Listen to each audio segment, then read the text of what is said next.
Assalamualaikum warahmatullahi wabarakatuh. Perkenalkan, saya adalah Putri Edistia dari Universitas Merdeka Pasuruan. Di sini saya akan memaparkan materi tentang wakaf dan bagaimana tata caranya. Pengertian wakaf atau wakof adalah perbuatan hukum wakif untuk memisahkan atau menyerahkan sebagian harta benda miliknya untuk dimanfaatkan selamanya atau untuk jangka waktu tertentu sesuai dengan kepentingannya guna keperluan ibadah atau kesejahteraan umum menurut syariah. Menurut pasal 1 ayat 1 Undang-Undang Nomor 41 Tahun 2004 tentang wakaf.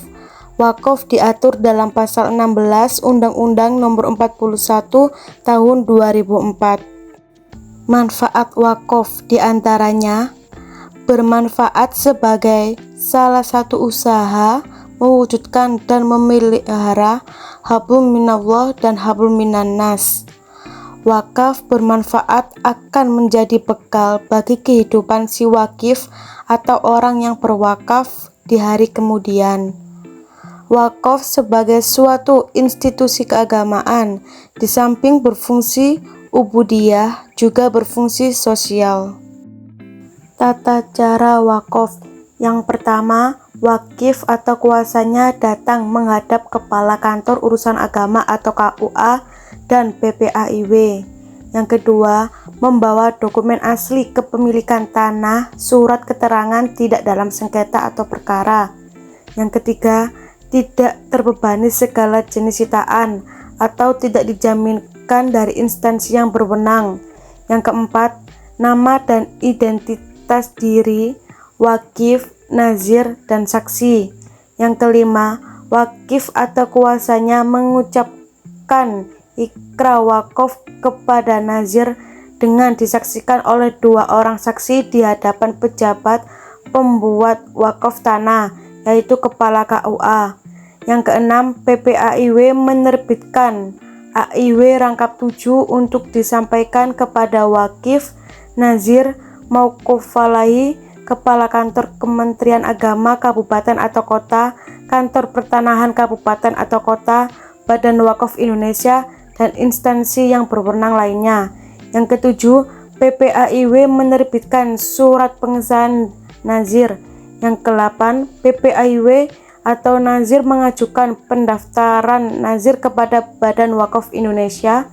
Yang ke-9, PPAIW atau nazir mendaftarkan tanah wakaf kepada Kantor Pertanahan Kabupaten atau Kota.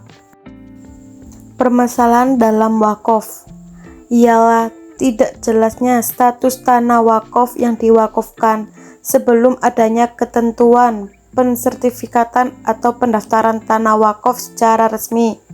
Masih banyaknya wakaf tanah yang tidak ditindaklanjuti dengan pembuatan akte ikraf wakaf. Pidana dalam pembuatan wakaf.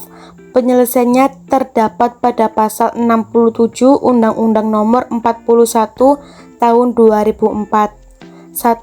Setiap orang yang dengan sengaja menjaminkan, menghibahkan, menjual, mewariskan, mengalihkan dalam bentuk pengalihan hak lainnya harta berwakaf yang telah diwakafkan sebagaimana dimaksud dalam pasal 40 atau tanpa izin menukar harta benda wakaf yang telah diwakafkan sebagaimana dimaksud pasal 41, dipidana dengan dipenjara paling lama 5 tahun atau denda pidana paling banyak 500 juta rupiah.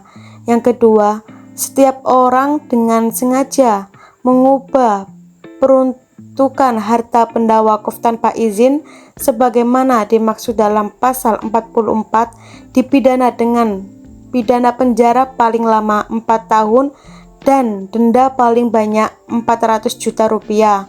Yang ketiga, setiap orang yang dengan sengaja menggunakan atau mengambil fasilitas hasil pengelolaan dan pengembangan harta benda wakaf melebihi jumlah yang ditentukan sebagaimana dimaksud dalam pasal 12, dipidana dengan pidana penjara paling lama 3 tahun atau denda paling banyak 300 juta rupiah.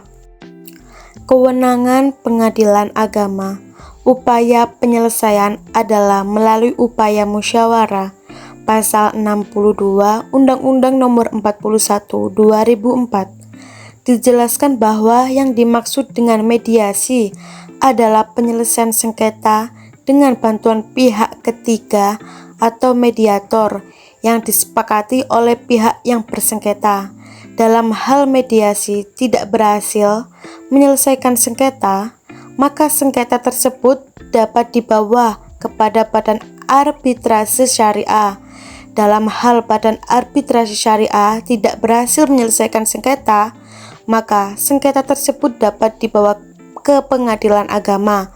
Artinya, bahwa kekuasaan yang diberikan kepada pengadilan agama sebagai penyelesaian masalah sengketa wakaf adalah lembaga terakhir ketika proses musyawarah tidak mampu lagi menyelesaikan sengketa. Terima kasih. Hanya itu saja yang dapat saya presentasikan. Kalau ada kurang atau salah kata, mohon maaf. Jangan lupa like, komen, dan subscribe.